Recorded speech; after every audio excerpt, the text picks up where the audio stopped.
The Snohomish Jetty Doe. He was just identified, but his story actually starts in June of 1980. Boaters in Snohomish County in Washington found the body of a young man floating in the river near Dagmar's Marina. He unfortunately had no identification and he had no known ties to the area. He received his nickname because he was found by investigators near the Everett Jetty at the mouth of the river. He was estimated to be between 20 and 40 years old. The estimated year of death was 1980, about 3 months prior to him being found. He was wearing a short sleeve shirt, blue swim trunks, and tan cotton Big Mac overalls. At the time, the medical examiner determined that he had drowned, but he wasn't quite sure how he had drowned, and he left this as undetermined. Unfortunately, there was no wallet or any other form of ID to be found on the man, and due to the length of time that he had been in the water, his remains were in no condition to be fingerprinted. After they were unable to identify him, the unknown male was married at Cypress Lawn Memorial Park in Everett that same month. The case went cold for decades, until in 2016, a Snohomish County detective named Jim Scharf decided to put fresh eyes on all the county's cold cases. Disturbingly, however, Jetty Doe's file was missing. The paper file was eventually located lying in a storage room. In the 1980s, it wasn't electronic, he would say. They didn't have the technology we have today. There were literally just paper files sitting in a room. In April 2019, the Washington State forensic anthropologist conducted a re-examination of the skeletal remains. It was her determination that Jetty Doe was 19 to 25 at the time of his death, and noted that he had a healed fracture in his left foot. That same year, forensic artist Natalie Murray also examined the decedent and provided several sketches of what he may have looked like in life.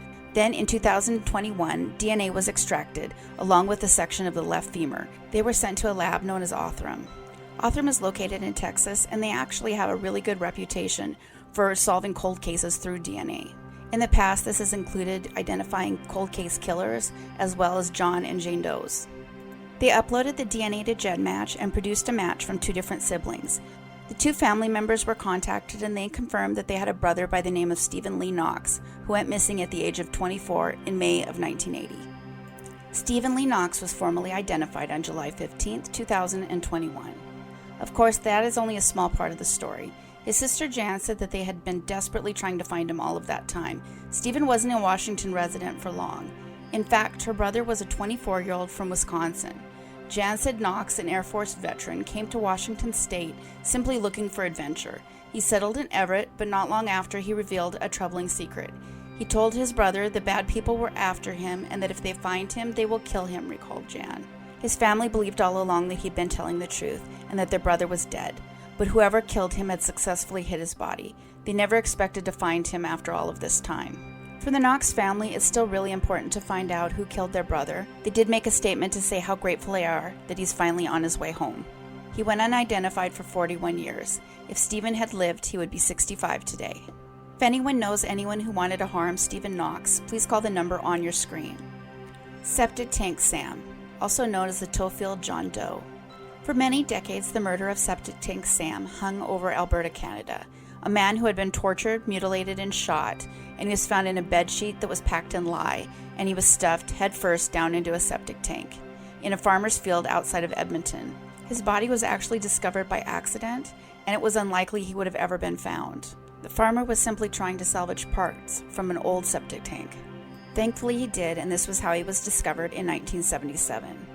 However, in January 2021, it was announced that the decedent was in fact Gordon Edwin Sanderson, a man known as Gordy to his friends and family. He originally hailed from Manitoba, but he had been living shortly for a time in Edmonton. It is believed he was around 25 when his life was taken. This was a terrible crime, and Alberta's Historical Homicide Unit has never stopped the investigation into his homicide. He was simply found by chance, but he mattered to the local officers. Through the years, investigators painted a detailed picture of the victim, an adult man with black hair, dressed in jeans, a blue Levi's shirt with snap buttons, gray work socks. The police regularly pored over missing person files from around the country, and they contacted every dentist in the province to check the dental records against his, but not for lack of trying, he went unidentified. Investigators would receive hundreds of leads throughout the years, and given the gruesome details released about the man's death, there was a lot of speculation about what happened. Due to the parts of his body that were mutilated, there was speculation from love triangle to whether he had hurt someone else's loved ones. But it's important to remember that no matter what, he didn't deserve what happened to him, and it's possible that it was a random act of violence. At one point, police said the death was certainly one of the most bizarre, disgusting, and baffling murder cases that they have ever seen. The remains were re-examined multiple times and exhumed twice. On one occasion, the skull and bones were sent to Oklahoma City, and a sketch was made of the victim's face and released to the public. In 2000, a 3D reconstruction was done by a forensic artist, and they released that out of Alberta. Despite all of this, nobody recognized him. In 2019, they tried a Canadian DNA database for missing persons and were unsuccessful. He was only identified after a sample was sent to Othram Labs in Woodlands, Texas. There it was uploaded into GEDmatch, eventually finding a relative. It would later be discovered that Gordy's sister did in fact report him missing in the 1980s, but like so many other Doe cases I've covered, the police never generated a report. However, his sister believed all that time that he was in the system and would be identified if ever found. Eventually, that sister, a woman named Joyce, would finally learn the fate of her brother. Sadly, she had just lost a second brother. It would eventually come out that Gordy had a tough life, and he was separated from his family during the 60s scoop and grew up in foster care.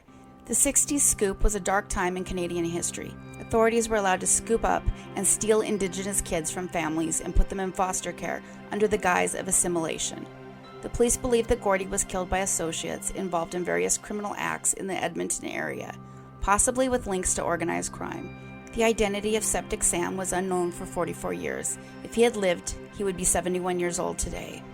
If you have any information at all about this case, please contact the number on your screen.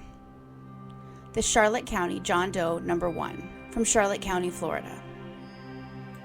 On February 1st, 1994, the Charlotte County Sheriff's Police Office received a call from a local construction company.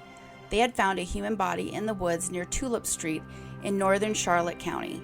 Sheriff Major Crimes detectives responded, and they did verify there was a decomposing human body in the area. There was no identification, and early attempts to identify him were unsuccessful. The cause of death was also undetermined. The body was given the temporary name of John Doe No. 1. Our John Doe wasn't the only murder at the time, however. A man would later be identified as Daniel Conahan, and he was believed to be a serial killer who had relocated to Florida, and the bodies began to pile up in the area. About a half-mile away, on April 17, 1996, 2 county workers found human remains in the area of Willow Drive in northern Charlotte County. They responded and did forensics, and detectives discovered that the body parts had been disassembled and decomposed in a similar way, having been there for around a day or two. Marks on the body indicated that he was bound with a rope, similar items, and strangled. This body was quickly identified as Richard Montgomery of Punta Gorda. Shortly later, a third body would be found. This too was ruled a homicide, and the decomposed body of the third man was identified as Kevin Smith of Fort Myers. After the discovery of John Doe No. 1, but before the discovery of Smith and Montgomery, 2 other bodies were located in the Northport wooded area. The scenes in all cases were very similar. The bodies in 94 and 99 were located only a half a mile apart.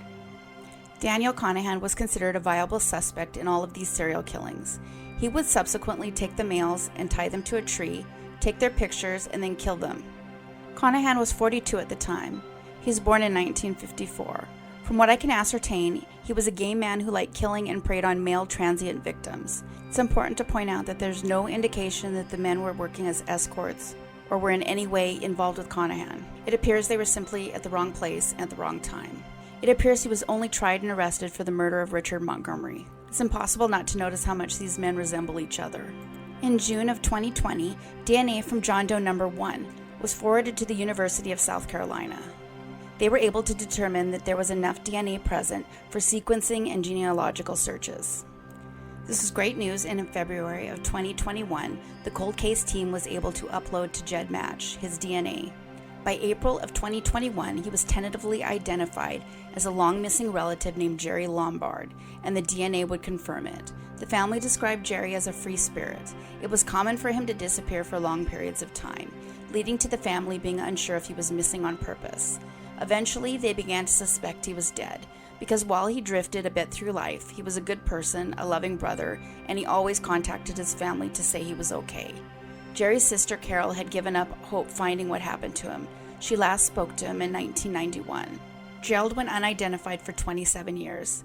If he was still alive today, he would be 62. The cold case team is asking that if anyone knew Gerald Lombard to contact them. At the time, Daniel Conahan drove a gray Plymouth station wagon and a blue Mercury Capri.